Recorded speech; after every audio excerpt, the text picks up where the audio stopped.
Good morning, ladies and gentlemen. Welcome to this channel.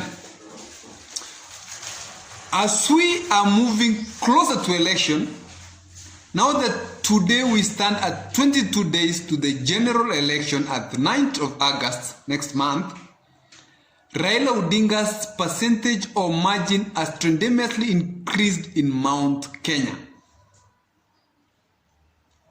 And there has been a question that is being asked: are KIKUYU'S voting for Raila Amolo Odinga?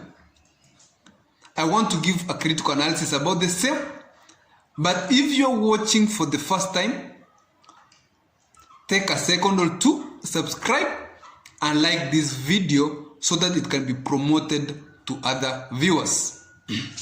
Thank you. So today I want to give a critical analysis why Raila's margin is slowly increasing in the mountain and especially amongst the Kikuyu. There has always been a thinking that KIKUYU'S can never vote for Raila Odinga. But I have a thinking that Kikuyu community is one of the community that fears being in the cold after having been in the cold during the 24 years of Daniel Moi. So, why is it that the percentage of Raila is slowly increasing? Remember that the opinion polls that have been done, some have even suggested that Raila has up to a 30% votes of the mountain that has always been perceived as a William Samoei Ruto stronghold. So, ladies and gentlemen, these are the reasons. My reasoning number one is that because KIKUYU'S fear being in the cold, they have come to understand which is the shortest route to get back to power. Between electing Raila Odinga and electing William Samoei Ruto. And you will agree with me, my viewer, that in any case, electing Raila Amolo Odinga gives them a surety to get quickly back to power. In conditioning of the Raila's age, so they believe that Raila Odinga can quickly get out of government if he takes maybe 5 years and decides to leave, or even if it takes 10 years, they are sure that Raila Odinga will definitely leave power and they will have a chance to elect their own Kikuyu without much influence from the sitting president. So KIKUYU'S are trying to figure, now that they don't have a presidential candidate right now, which route will they use so that they retain the power after Raila Odinga leaves or William Ruto leaves. And they have come to understand that by electing Raila Odinga, they will get quickly back to power. Number two reasoning is that the Kikuyu community has always benefited greatly or immensely from the sitting government. Equally, KIKUYU'S are trying to figure out where do they have a bigger stake between Raila's government and Ruto's government.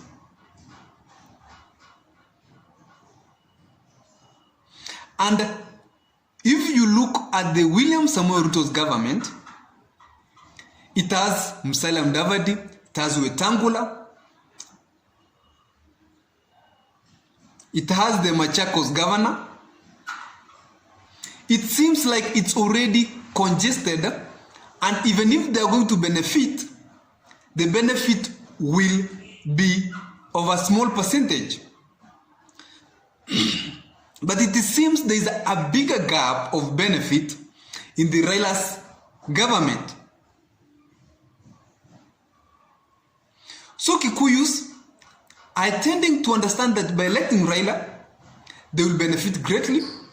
And I can tell you for sure that a Kikuyu will always cast a vote where it will benefit, understanding that the Kikuyus have a lot of business and a lot of investments in our country. They do very well in agriculture. They will always want to benefit from the sitting government. And they look at the space in Raila's government. It's so wide. And they know that if they elect Raila Odinga, they are going to immensely benefit. That's the second reason why I believe that some percentage is shifting to vote for Raila Amolo Odinga.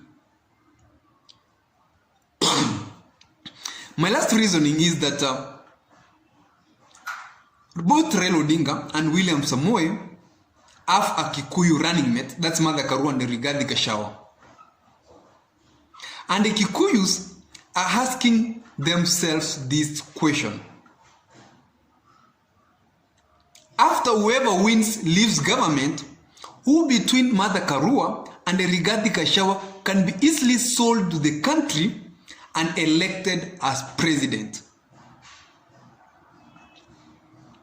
And they are coming to an understanding that selling Rigathi Gachagua to the country can be a bit difficult after William Samoei Ruto leaves, as compared to Martha Karua. Remember that Martha Karua has a very good history, and that's why even she beat all the other candidates. She did beat all the other candidates who were running or wanted to be Raila's running mate. So it will be easier for the Kikuyus to sell Martha Karua after Raila Odinga leaves, so that they can easily clinch the presidency. And remember, it will be the first time that a woman president is going to attempt. So that one will be a very good thing for them. Going to bring a lot of attraction. And they understand that when Raila leaves, as I've said, that Raila Odinga is the quickest route for them to get to power. So they are going to ensure that they install Raila Odinga. From there, they immediately sell Martha Karua to succeed Raila Amolo Odinga. As I've said, Kikuyus is one of the communities in Kenya that can never want to be in the cold.